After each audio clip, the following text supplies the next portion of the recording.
So now we're going to talk about why studying glaciers is important for us as a society.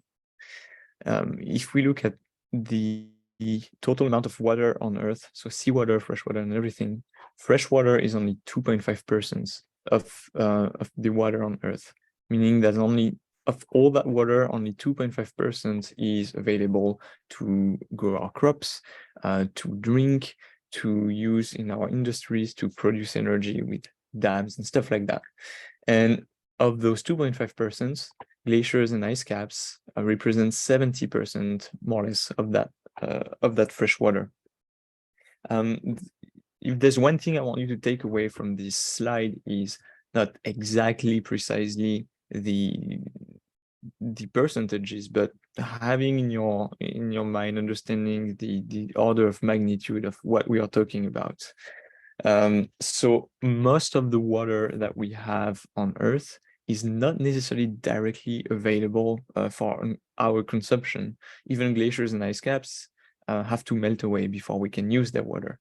But that's a very important thing that is very well illustrated with, for example, what happened and what is happening this year in California.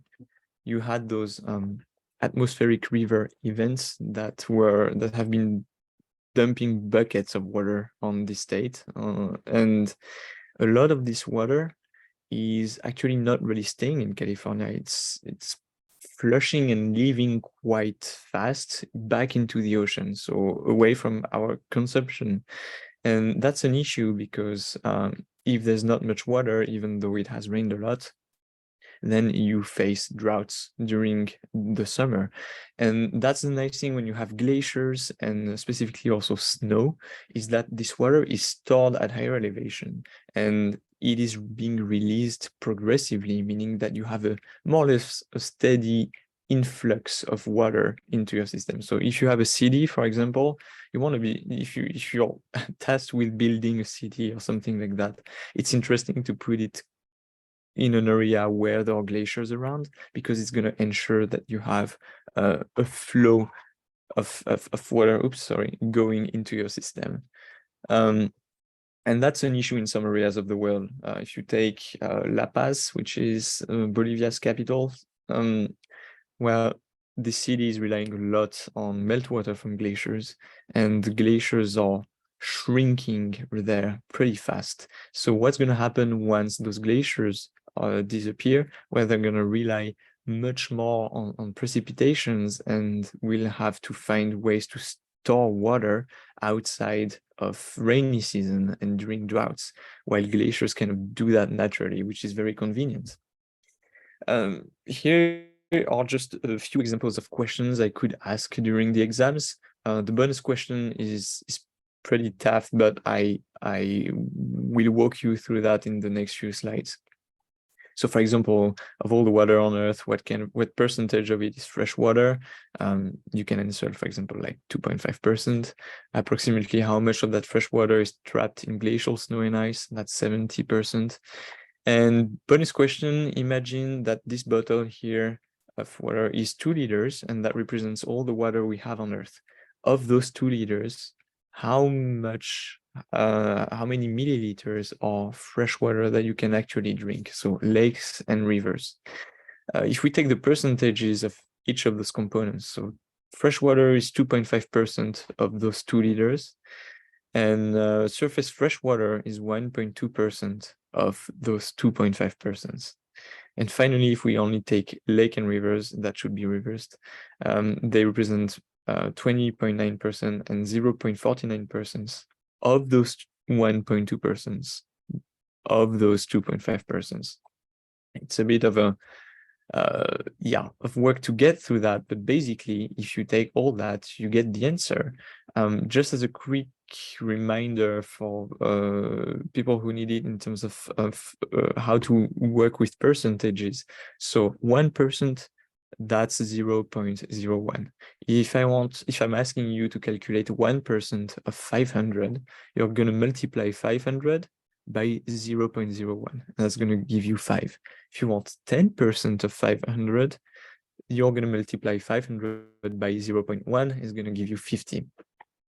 So we're going to basically use that for the calculation. 2 liters is 2,000 milliliters. So we have 2,000 here that we multiply by 2.5%, the amount of fresh water in the world, that we multiply by 1.2%, which is the amount of fresh water on the surface of the Earth, on the surface and not stored in glaciers or in the ground. And we are going to multiply that by 20.9%, the amount of fresh water stored in lakes, and 0.49%, the amount of fresh water stored in rivers. And you end up with only 0.12 milliliters. You probably wouldn't even be able to see in this bottle what 0.2 milliliters are. That's just a few drops, maybe even one drop. That's nothing. So it just highlights how much we are relying on things, especially like glaciers, in order to get our fresh water. So now if we take the same calculation, but for glaciers and ice sheets, how much they represent in a bottle of 2 liters, then we have 2 liters multiplied by 2.5%, the amount of fresh water on Earth, and we multiply that by 70%, which is the amount of fresh water stored in glaciers and ice sheets, and we obtain 35 milliliters. So it's a bit more, it's 300 times more than the amount of water in lakes and rivers. So it really tells you where most of that fresh water is on this planet. Now, that was the first reason why we are interested in glaciers, because they provide us with a lot of our most important resource on this planet, which is water. The other reason is that they are actually also represent a threat for us, and that threat is sea level rise. If we take all of the glaciers on this planet outside of the Greenland and Antarctic ice sheet, if all those glaciers were melting away, that would represent 0.5 meter of sea level rise. If only the Greenland ice sheet was to completely melt away, that would represent 6 meters of sea level rise, while the Antarctic ice sheet would represent 60 meters of sea level rise if it melted completely away. We are talking about a lot of water being dumped into the oceans. And if you want to see how much it is, just if you can go to the coast and stand on the beach, look up and try to imagine how you would feel if the water was 6 meters above your head or 60 meters above your head, and try to see how the landscape would change.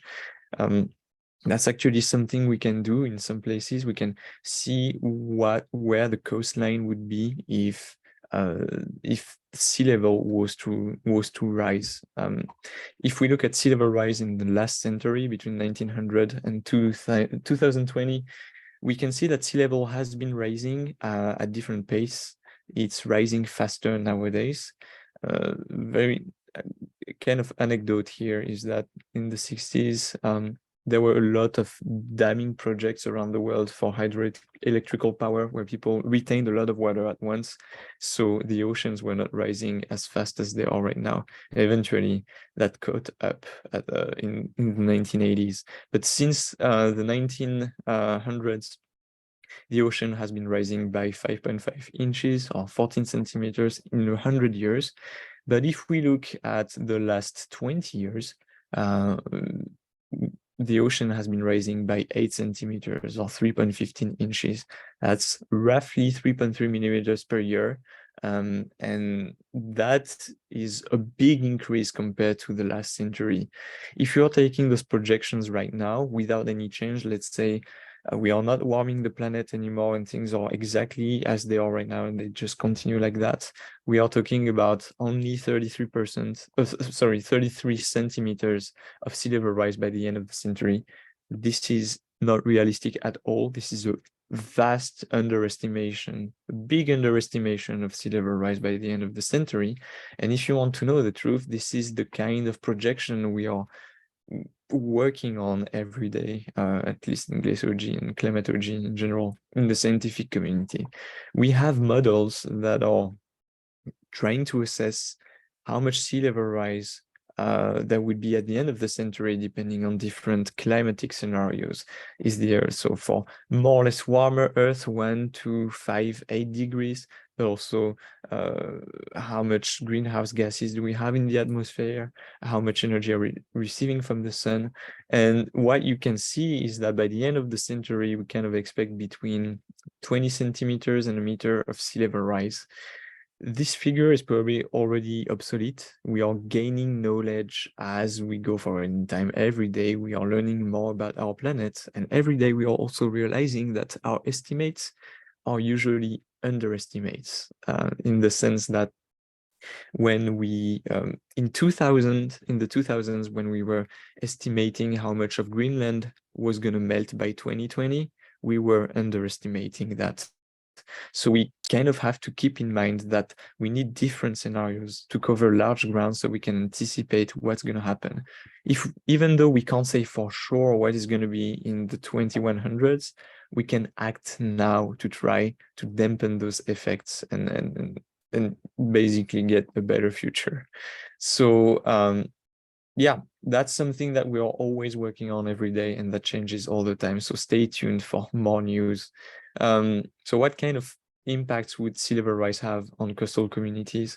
So if sea level rises, the coast is basically going further into the land, destroying buildings, houses, relocating people, probably killing some of them. But on top of that, you can have events like storm surges, specifically during the winter, that are reaching further into the land, that are eventually stronger and more violent. We have more flooding of the coast. All of that costs a lot in terms of human lives and human stress, but also in terms of money. A few centimeters of sea level rise, we are probably talking about billions or trillions of dollars of mitigation if that was to happen. In Alaska, that's what those sea level rise looks like, or at least the adaptation of some communities to mitigate the rise of the ocean. If we take this picture on the right, we have like this band of rocks of basically a dam that's been built around the town to try and protect it from probably storm surges during the winter. That is not enough, and that's not going to be enough in the few decades to come. Another thing is coastal erosion. As the ocean rises, then it erodes a bit more and more into the land, and some houses that were fine and kind of by the seafront a few decades ago are now in the ocean instead of being just on the seafront. And in some places, we can actually model how the ocean is going to eat the coast, erode the coast, and what it represents for some communities. So we have this picture here, and we can see that a sizable chunk of the town is going to be underwater by 2053, and actually even a bit before that. So as a summary for this lecture, we saw where we can find glaciers. We saw that precipitation and temperatures are the two main factors that are going to decide if a glacier is going to appear somewhere. But those two are not always enough to explain the presence of glaciers. Snow gradually builds up, accumulates, densifies into ice. And when you have enough ice, the ice starts flowing downhill under its own weight because of gravity. And that's how you create a glacier.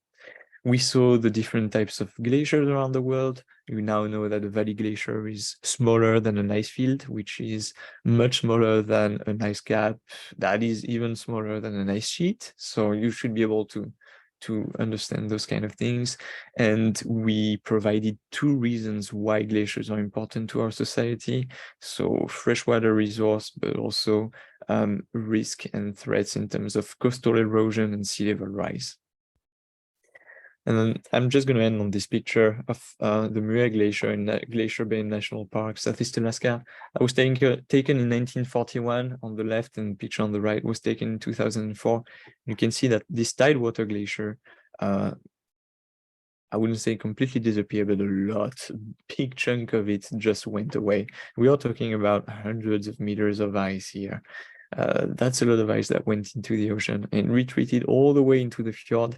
And it might actually not be a tailwater glacier anymore. I'm not sure, but it looks like it retreated into the land. So the glacier is not anymore floating on the ocean. So yeah, I hope you learned new things today, that you enjoyed this first lecture, this first series of videos. Let me know if you can't understand things because of my accent. I'll try to be more mindful of that and make some more efforts. Let me know if you can't see the quiz trainings or if you don't have any information on the labs or stuff like that. I'll be more than happy to help you. So yeah, have a good day or evening, and I'll see you for the next lecture. Bye.